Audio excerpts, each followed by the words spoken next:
کیا آپ اس صحابی رسول کے بارے میں جانتے ہیں کہ جس کا رشتہ آقائے دو جہاں حضرت محمد الرسول اللہ صلی اللہ علیہ وسلم نے خود کروایا؟ حضرت ربیعہ اسلمی رضی اللہ تعالی عنہ سے روایت ہے، وہ کہتے ہیں کہ میں رسول اللہ کی خدمت کیا کرتا۔ رسول اللہ صلی اللہ علیہ وسلم نے مجھ سے فرمایا، ربیعہ تم شادی کیوں نہیں کرتے؟ میں نے کہا کہ اللہ کے رسول میں شادی نہیں کرنا چاہتا، میں بیوی کی ضروریات پوری کرنے کی طاقت نہیں رکھتا، اور میں یہ بھی نہیں چاہتا کہ کوئی چیز مجھے آپ کی طرف سے مصروف کر دے اور میں آپ کی خدمت نہ کر سکوں۔ آپ نے اس بارے میں مجھ سے مزید کچھ نہیں کہا۔ پھر جب تک اللہ کو منظور تھا میں آپ صلی اللہ علیہ وسلم کی خدمت بجا لاتا رہا۔ کافی عرصہ بعد آپ صلی اللہ علیہ وسلم نے ایک دفعہ پھر مجھ سے فرمایا، ربیعہ تم شادی کیوں نہیں کرتے؟ میں نے پھر وہی جواب دیا جو پہلے جواب دیا تھا۔ رسول اللہ صلی اللہ علیہ وسلم پھر خاموش ہو گئے۔ حضرت ربیعہ فرماتے ہیں کہ اس کے بعد میں نے دل میں سوچا کہ رسول اللہ میرے بارے میں بہتر جانتے ہیں کہ کون سی چیز میرے لیے بہتر ہے۔ اللہ کی قسم اب اگر رسول اللہ صلی اللہ علیہ وسلم نے مجھے شادی کے بارے میں کچھ کہا تو میں کہہ دوں گا کہ اللہ کے رسول ٹھیک ہے، آپ جو چاہیں مجھے ارشاد فرمائیں۔ حضرت ربیعہ فرماتے ہیں کچھ عرصہ بعد پھر رسول اللہ صلی اللہ علیہ وسلم نے فرمایا، ربیعہ تم شادی کیوں نہیں کرتے؟ میں نے عرض کیا کہ ٹھیک ہے، آپ جو چاہیں مجھے حکم کریں۔ آپ نے ایک انصاری قبیلے کا نام لے کر فرمایا کہ تم ان کے ہاں جاؤ، اور وہ انصاری قبیلہ کچھ عرصے بعد نبی علیہ السلام کے پاس آیا کرتا تھا کہ تم جا کر ان سے کہو کہ رسول اللہ نے مجھے تمہاری طرف بھیجا ہے، وہ تمہیں حکم دیتے ہیں کہ تم اپنے خاندان کی فلاں خاتون کا نکاح میرے ساتھ کر دو۔ میں نے ان کے ہاں جا کر ان سے کہا کہ مجھے رسول اللہ نے تمہاری طرف بھیجا اور حکم دیا ہے کہ تم فلاں خاتون کا نکاح میرے ساتھ کر دو۔ وہ کہنے لگے کہ اللہ کے رسول کے نمائندے کو مرحبا، خوش آمدید، اللہ کی قسم رسول اللہ کا بھیجا ہوا آدمی اپنی ضرورت پوری کر کے ہی واپس جائے گا۔ انہوں نے میرا نکاح کر دیا اور میرے ساتھ بہت اچھا برتاؤ کیا۔ انہوں نے مجھ سے ثبوت بھی نہیں مانگا کہ کیا واقعی رسول اللہ نے مجھے بھیجا ہے۔ میں غمگین ہو کر رسول اللہ کے پاس واپس آیا۔ آپ نے پوچھا،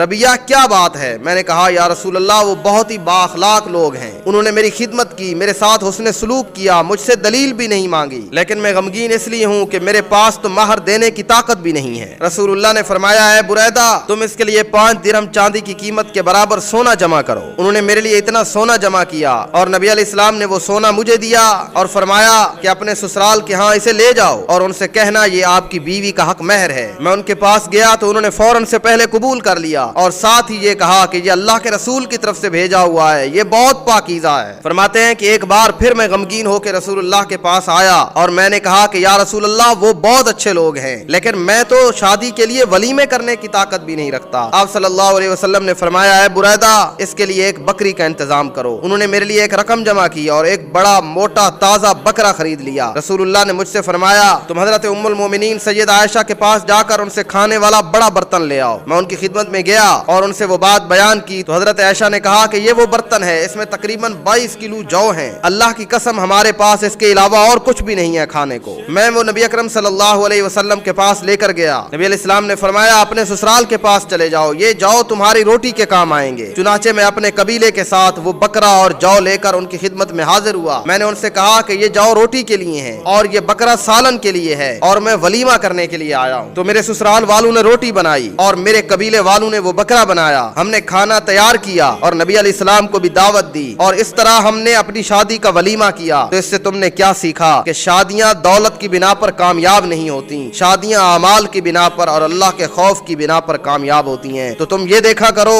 کہ جس کو تم رشتہ دے رہے ہو اس کے دل میں خوف خدا ہے کہ نہیں، اس کی صحبت کیسی ہے۔ اپنے ذہنوں میں یہ بات بٹھا لو کہ صحبت میٹر کرتی ہے، دولت میٹر نہیں۔